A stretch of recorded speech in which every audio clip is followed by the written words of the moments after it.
Welcome to Wine Road, the wine, when, and where of northern Sonoma County. I'm your host, Marcy Gordon, with Beth Costa, Executive Director of the Wine Road. Once again, our show is on the air through the generosity and support of Ron Rubin Winery. Ron Rubin specializes in Russian River Valley Chardonnay and Pinot Noir, wines that to me truly capture the essence of the region. Check out their website at ronrubinwinery.com. Welcome to episode 181. Today our guest is Keith Hammond, and he is the winemaker at Emeritus Vineyards, and he's brought us something very special. Welcome, Keith. Thank you so much for having me. I'm glad you're here. And let's start right off the top. Wine of the day. Tell us about this wine. So I decided to bring this wine because it's a little bit of an unusual one. You don't see too many examples of these.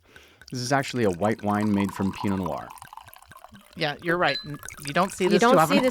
Yeah, we're far from the first to produce this style of wine, but there's still only a handful of examples out there. And I think it automatically gets the conversation starting. Everybody wants to know about it, and it's a lot of fun to make and a lot of fun to drink. Like if I was blind tasting this, what would I think this is? It doesn't have the Pinot aromatics.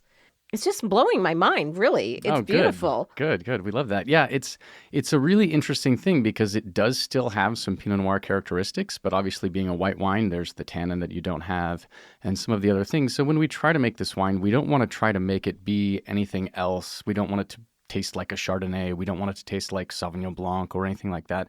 And we want it to sort of occupy its own space and be what it is. There's a Pinot-ness to this, definitely. But it's just on the aromatics, I don't get Pinot, but I definitely get it in the flavor profile. Yeah, I think it's a really interesting study in what components in terms of flavor and aromatics and body and structure come from the skins and what come from the interior of the grape. This is really, I love this. Yeah, it's interesting. Yeah, it's hard to get Marcy to that point. We've done it. Yeah, our work here is done. We're peace out. We're done for the day. Well, this is something because it's endlessly interesting. It just makes me want to just keep going deeper and deeper. There's a lot of depth to this wine. There is, yeah. And that's something because so few people have experience with a wine like this, because there are so few examples, it can be a little bit difficult for people to know how to approach it and how to put their finger on it. And what we're trying to convey here really is that although it's something unusual, it's not a novelty. It's still a very serious wine. We want it to be looked at in those echelons of serious white wines. Well, this is serious to me. Oh, yeah, definitely. But so tell me about how it goes about. So for people who are, not versed in winemaking styles, Pinot Noir is a red grape. And tell us about how this is made. Of course. So as I'm sure many of your listeners know, all of the color or most of the color from red wine comes from the skin itself. The interior flesh is mostly clear, acid and water, and a few salts and sugars. So the way we produce this wine is our winery is right there in the center of our vineyard, the Hallberg Ranch. And we pick everything at night into very shallow bins, all done by hand. And so as those bins are coming in on the tractor, they do a little bit of jostling, and they come in on the crush pad. And what happens is there's always a slight variation in ripeness on a grape cluster, right? Not every berry is exactly the same physiologically. And so those that have the lowest sugar and the highest acid tend to have the most turgor in the skin. The skins are the tightest, so they're the least malleable, so they very easily pop. And so just the pressure of even a few clusters on top of another one will get those berries to pop. And so when we weigh the fruit and then dump it into our sorting system where we hand sort everything, there's invariably a small amount of juice that comes out of that bin as we dump it. And so we have a screen to divert that off of our sorting table so it doesn't automatically get included into the fermenter with the rest of the grapes. And there we have an opportunity to separate it and treat it differently. And so it honestly took us kind of a few years to figure out how we really wanted to do it. That's always a challenge when there's no precedent for style of wine and no real consensus. I mean, that's got to be just such a small production. Otherwise, beyond that, it would be a rosé. I mean, there's just no way you're going to keep it this color. And It is, yeah. And for us, of course, I think like many people, we want our white wine to have slightly different chemistry, both in the juice and in the finished wine than we do for our red wines. Typically white wines are a little bit lower in alcohol, a little bit higher in acid. Right. So not all of the juice that we get through that process is appropriate for this blend. Mm-hmm. So usually it's only the earlier portion of the harvest when we get the juice with the right chemistry. Mm-hmm. This fascinates me because if I close my eyes and I don't look at the color, it almost has like a Sauvignon Blanc quality to it. To me, that's where I was going. To me, it was like a Sauvignon Blanc also or has Viognier. Like a undercurrent, there's a great backbone to it. So it's like a heartier Sauvignon Blanc, but without that high acid. This just fascinates me, and it's really delicious. Excellent. I'm so glad you think so. And one of the things that I love about this wine is when you pour it is I actually like to pour it just a touch too cold and then taste it as it gets all the way gradually up to room temperature. Yeah, I would think room temperature. Yeah. Yeah, and that'd be amazing. At least what I find is as it gets to room temperature, you tend to get a little bit more body and a little bit more waxiness, and it starts to feel almost a little bit more like a Rhone white. It's kind of interesting. It's this sort of a chameleon of a wine. Yeah, this is my kind of wine.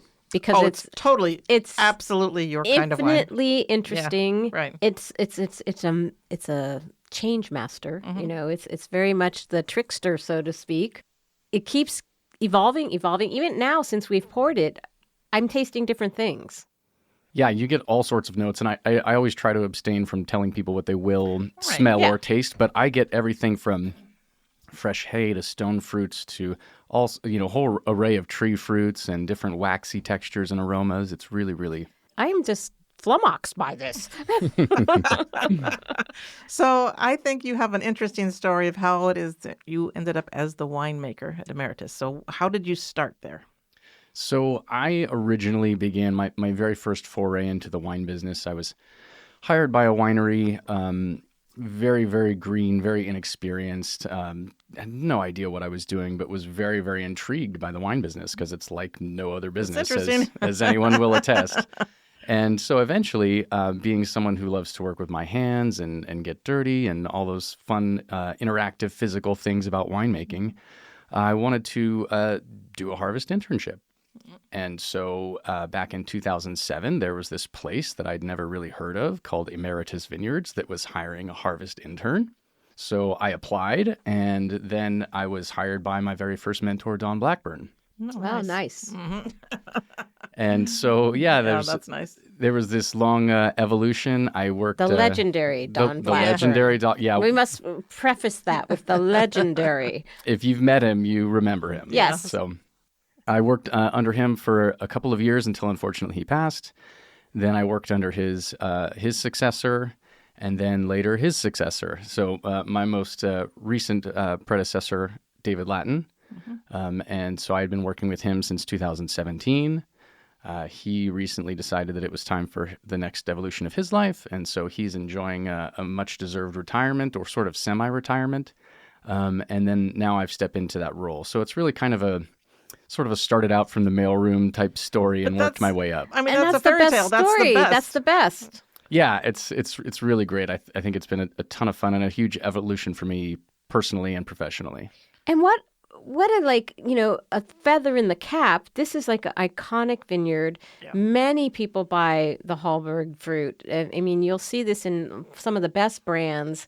Hallberg fruit and Emeritus, the many vineyards, it's iconic.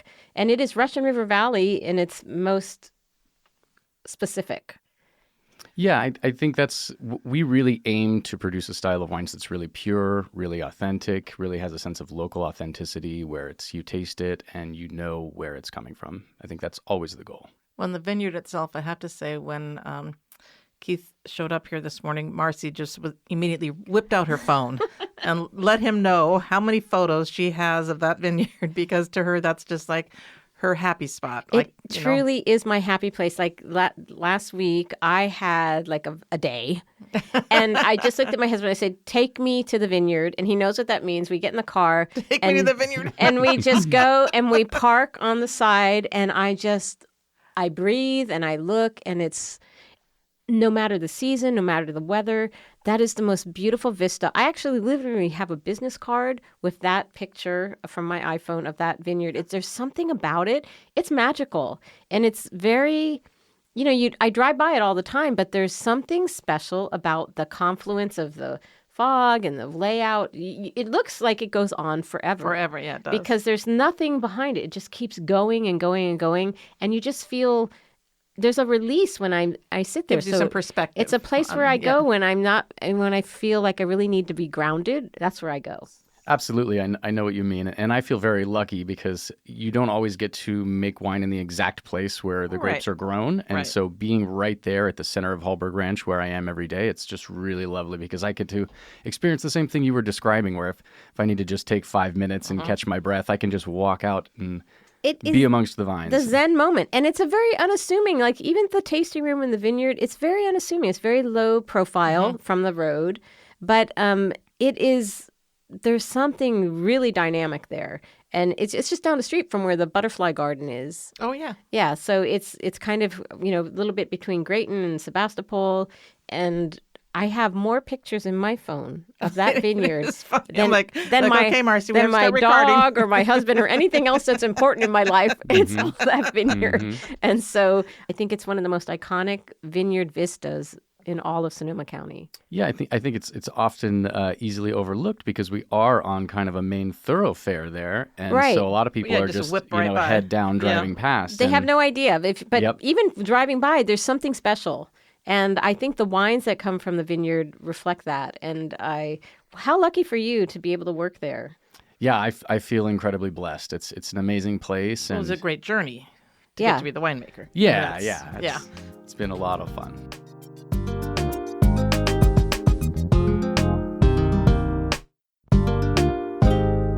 So what wines do you make besides this amazing wine and Pinot? What else is on the Emeritus lineup? Yeah, so we're a little bit of an anomaly, at least here in the New World, in that we're all estate grown, so we don't purchase any grapes whatsoever. That is an anomaly at this point. Yeah, that's awesome. And furthermore, we are dedicated entirely to just one grape, which is Pinot Noir. So we don't grow anything else. That's all we make. It's what we put our heart and souls into and all of our focus. So we produce as many styles as we can, or rather types of wines, I should say. So we've just recently come out with our first ever sparkling wine, which is really exciting.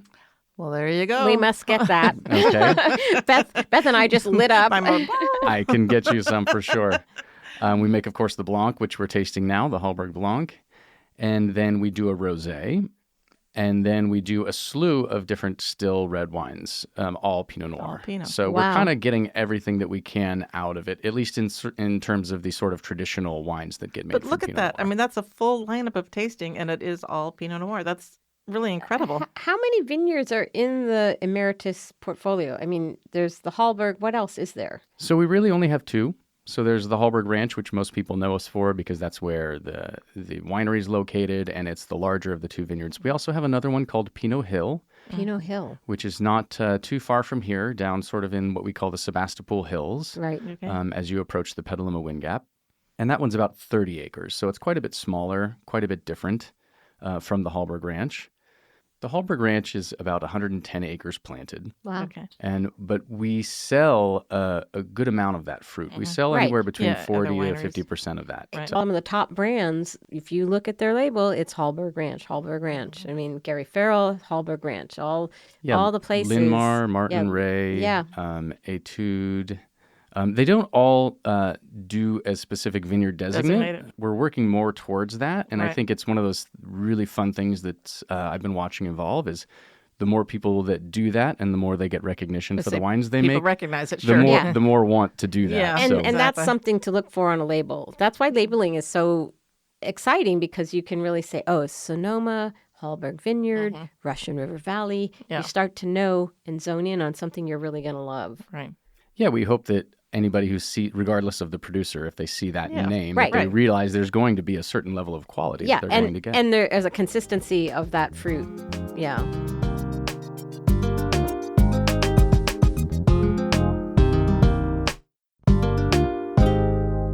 So do people need a reservation to come and go tasting, or can they just walk in, or how's it working right now? Well, like most places since the pandemic craziness, we encourage reservations. That helps us really be prepared because we're a small team. We have a pretty small staff. So the more that we're prepared and we know who's coming and what kind of experience they want to have, the more we can really be prepared to give them the best that we have to offer. So we do accept walk-ins if we have the staff and availability to do it. But the more you let us know that you're coming and what type of experience you want to have, the better prepared we can be. Yeah, and that's the way to go. Like, let people know so you get the best experience.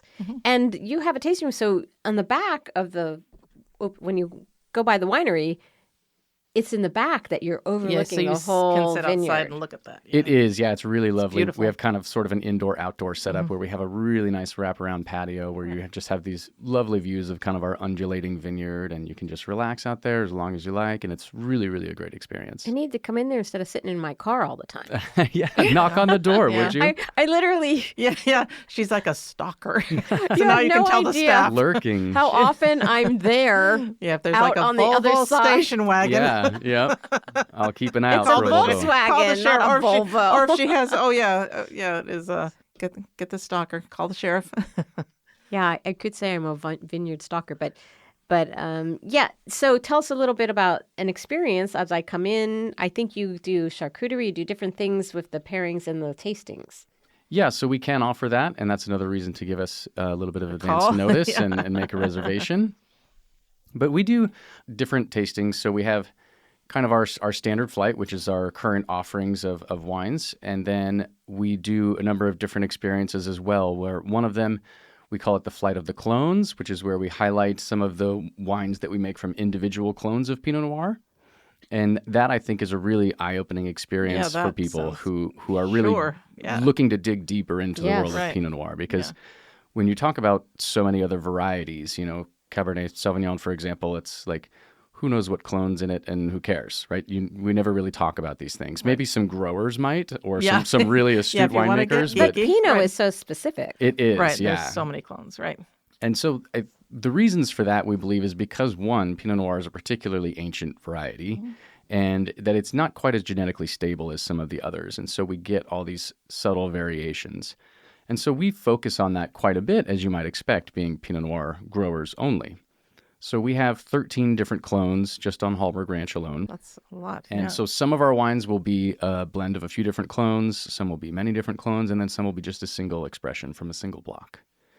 And so that's one of the tasting experiences that we offer, which is, I think, really insightful. We really try hard to be not only a fun place to come and spend time with your friends or loved ones, but also really get a fun education learn and learn deep something. Dive. Exactly. Yeah, we also have we've done in the past some tastings that are exclusively wines that we make from our Pinot Hill vineyard, which have kind of a whole other subset of flavors and aromas and textures. So, do you have a map if I came to the tasting room that shows where the different clones, the planting of the vineyards? We do. Yeah, we have a lovely map that kind of gives you some orientation, so you can sort of put a face to the name. And we can show you the individual blocks where particular wines have come from. And then we also have some images that we've taken from all of the different clones that we have at harvest time, which shows you the different cluster morphology, the ways that the clusters form, the size of the berries. And that gives you a little bit of an indication as to the type of wines that those will yield. It's like a master class in Pinot. It is. We try to be informative as we have fun. So when I do my little happy place and I park along the side there, what are the clones that are right there that I'm seeing? So the very clones, I'm not sure exactly where right as you pull in the driveway? Do you come in the driveway or do you get more sneaky? Oh, no. I go just past. She's behind a tree. As if I'm going to the butterfly. But the Hallberg Butterfly Gardens is right there. Yeah. So it's just past the vineyard that first left. Okay. So that very first left. Yeah. So that is actually a very particular clone called Clone 37. That's Clone 37. Some people know it as Mount Eden. Some people know it as the Mary Edwards clone. So that's actually one of the clones. We have a very small parcel of that right there in that sort of triangular-shaped block along that line of trees. And that's actually one of the wines that we produce single clones bottling of. Because Mary Edwards is right there. Across the street. Yep. Yeah. Mm-hmm. Yeah, so that's why, and now I know what I'm looking at. Very compelled to want to string a hammock between those two trees and just lay out there. And if you talk to the right people, we might let you. I feel like I will be, escorted off the property. I know the number of the guy we'll need to talk to if you want to do that. We could get you an afternoon. If you ever see that, it's me.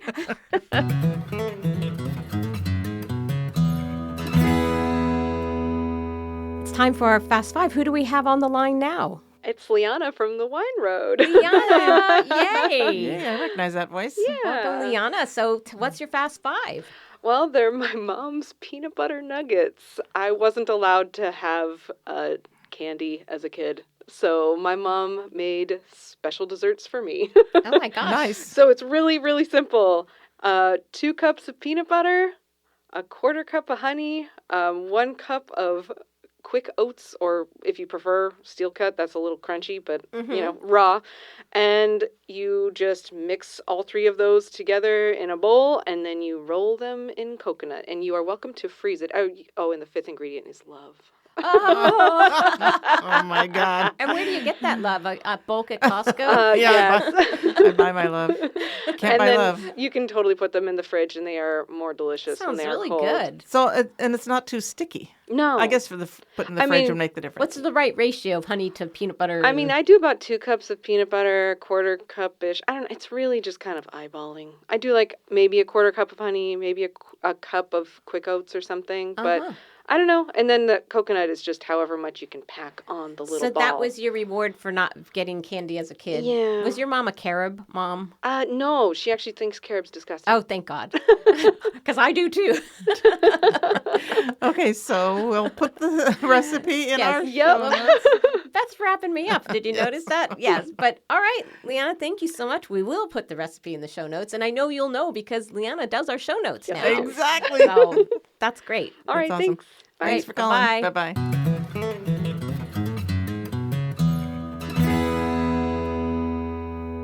So I do have to say this has nothing to do with what's happening today, but, during COVID, when everything was falling apart, we put on a huge event for the Wine Road. And the Wine Road, every winery in Sonoma County is not a member of the Wine Road. I mean, people choose to become a member or not. And at the time, Emeritus was not a member, but we had a big event happening and a winery had to back out like the day before the event because of staffing issues with COVID.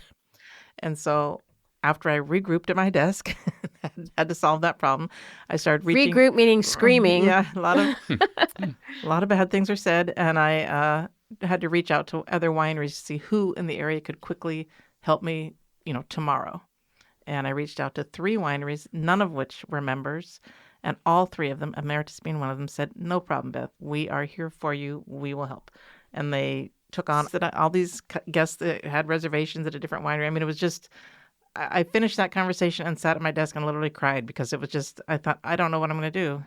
And it was so great. Yeah, of course. No, being part of our Teamwork. community is a huge thing for us. Yeah. As you have to be when you're a landowner and someone who's trying to stake your claim here, where of course the average consumer has many options, and we don't look at our neighbors as quote unquote competitors. They're our friends. really, they're our everybody works colleagues. together. Community. We share information. We share wines Yeah. with them. We share strategy. And so we're always there to back each other up with whatever they need. Yeah, I mean, that was it was very much, "Oh, Beth, for sure. Don't worry about it. We got this." I thought, Yep. If we can do something to help you, we will. that was great. So does the Hallberg Vineyard extend across 116 to the other side of the road there? It does. So yeah, as you drive down 116, or rather up it, you're basically splitting the center of Hallberg Ranch in half. okay. So we have Yeah. vines on both sides Yeah. there. So yeah, if you were to stop there, kind of everything you can see is our vineyard. So back behind there is the cute little Sebastopol 9-hole golf course. Yep, you drive through our vineyard to get there. Yeah. Do you as have a well. hammock there, Marcy? No, Marcy. Where's Marcy's hammock? That's like, where's Waldo? No, we can start that. Marcy's hammock. That's a good idea. We are full of them. Good idea. Emphasis on full of. Exactly.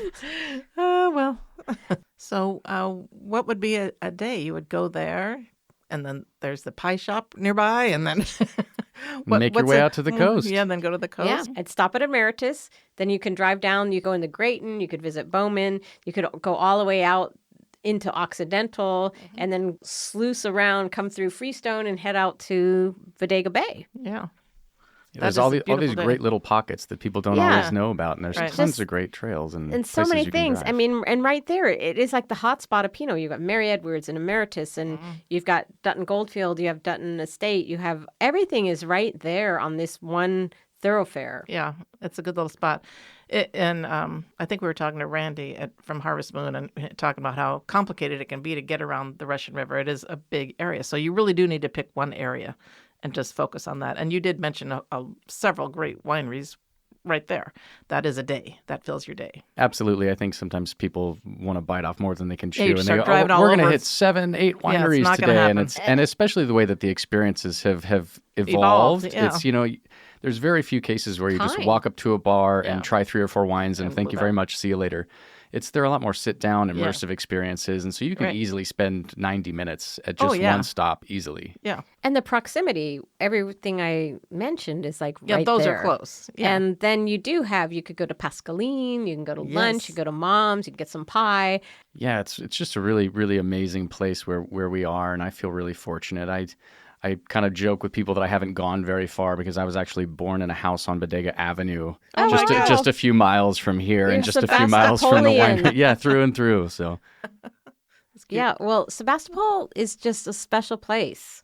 it really Because is. Yeah, absolutely. I think Bryce Jones and Kirk Locke, two of our founding partners, really, really had the right vision when they decided to purchase that property and develop it. I think they really were ahead of their time in knowing what they were looking at. So Absolutely. Bryce Jones, that's the next person I got to get on this podcast. Ah. So he's not necessarily involved in the day-to-day operations of the but winery he's anymore. just got so many things going. Oh God! I mean, yes. my only you need connection you need a 3 or 4 hour my only long connection to him is like he emailed me one day. I've never even met him. Like, I've got this barrel idea for you, and I thought, oh my God, here we go. But like, he's amazing and dynamic. He sucked me right in. I did it. Yep, spent a whole lifetime in the industry. So I that's think for he sure. owes me now to be on the podcast. That'll be next.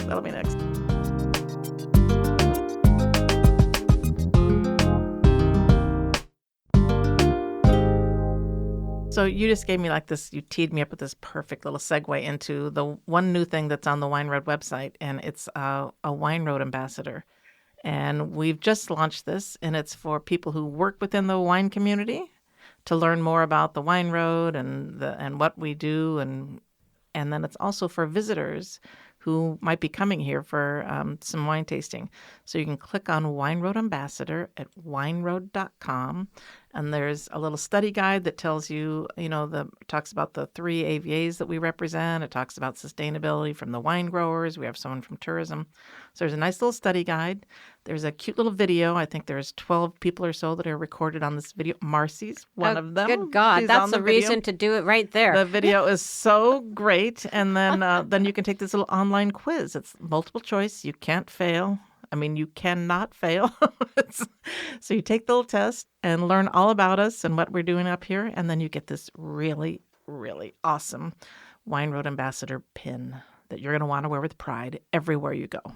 So check that out. That's new. I'm super excited about it because a lot of people do come and they don't really know what the Wine Road is. And there's a lot of people that work within this community and don't know what the Wine Road is and who we represent and what our events are and how we can help you as a great resource planning your trip or... I love that it's a program that's available to anybody. Yeah, I mean, we just want people to that's know, awesome. what we have going. So, okay, I think that's really all I have to talk about. Do you have anything else new we need to mention? This is like a I golden just want to opportunity. say how much this has changed in the glass since we started. Yeah, this is like a really great temperature right now. Yeah, I like Yeah, it. You see, really get lots of flavor. And I really encourage everybody to have that experience, not just with our wines, but with kind of all the wines you drink, is try them at a I range of agree. temperatures. It's Right. as both of you no doubt know, and any winemaker will tell you, it's so critical to the aromatic compounds Yeah. that come out, the structure of the body. Your entire experience is dependent on the flavor. It really is and the different. temperature. I've just iced down some white wines to the point that I think, oh, it's delicious, and then later I forget about it. It's room temperature. I think, oh no, actually, this is delicious. Mhm. This is a whole nother ball of wax. It's amazing. Yeah, it's great. Okay, any parting words of advice here, Marcy? Are you done? I don't think so, but how do people reach Emeritus? Is the website the best way to contact? The Make website's a great way. Yeah, reservations. you can make a reservation through the website, and of course, you can call us. We are always standing by, ready to People who answer the address. phone, I your love requests. that. That's right. We are ready. Yes. So, yeah, you can call us up, and our tasting room's open 7 days a week, so you can. That is great. Also, That's It amazing. is. yeah, that's not. That's hard at this point to find places for people who can go 7 days a week. That's good. That's a big deal to be open because so many places aren't open 7 days. You've already made points. You're open 7 days a week, You've and you'll already answer made the points. phone. We'll answer the phone. What more do you need? I mean, I had a What a winemaker concept. before who said, well, why don't they just call? I'm like, that's great. Doesn't always work. All righty. Well, we will put the Emeritus Vineyard website in the show notes. We'll put the phone number too. Yeah. And people, you got to come and experience this because it is really the Russian River large, in my opinion. It is the locus of what's happening. Oh, thank you. What a compliment. You need to really check it out. Nice. All right. Thanks for listening. Thank you so much. Thank you you. for being our Thank guest. you for having me so much.